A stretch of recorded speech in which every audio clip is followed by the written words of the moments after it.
of Inktober, and I'm going to be talking about the problem of getting bored with your own art.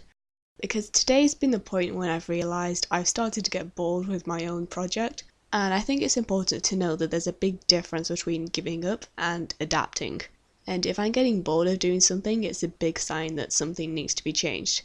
I don't think getting bored of your art is bad or anything. I think it's mostly just an indicator that you need to change something because for whatever reason, making it isn't holding your interest anymore.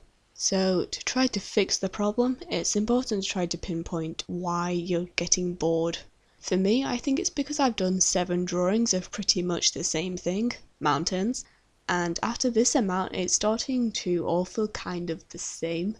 It's all been a really similar formula where I'll do background mountains and then work my way to the foreground. There might be some hills or loose stones or something in the foreground as well. But apart from that one time when there was a lake in the drawing, they've all been super similar. And it's not different enough that I want to carry on doing this same thing for the rest of the month. The drawings I enjoyed doing the most were the ones that were slightly different. Like the ones with the layers of mountains that were kind of peeking up above the fog, or the one yesterday was actually pretty fun. And that was where it was really snowy and wintry. I mean, sure, I've done minor changes like using different colours of ink and adding more colours and then doing slightly different kinds of mountains, but I still want to push it further because it's starting to get to the point where I feel like it's getting very repetitive.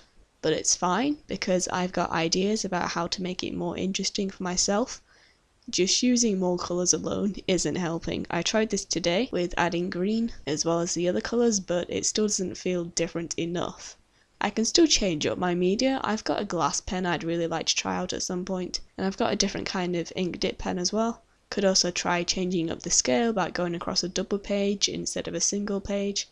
But the main thing I'm looking to develop is my reference material and what it is I'm actually drawing. Because the photos I've been using so far have been pretty similar because most of them are from the same kind of location. So of course they've all kind of ended up with the same look even if each one is slightly different.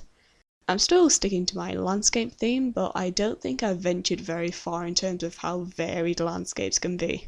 I've only done alpine mountains and there is so much more to landscapes than just mountains.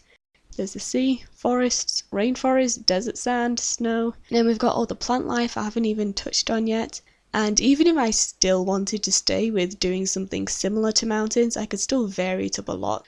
Like I could do different kinds of rock, mountains in different places and across different terrains, even something like hills or volcanoes. So I'm going to come back tomorrow with fresh material. I'll be looking forward to something that I'll be able to change up my palette to do. And I hope you enjoyed watching this. Bye!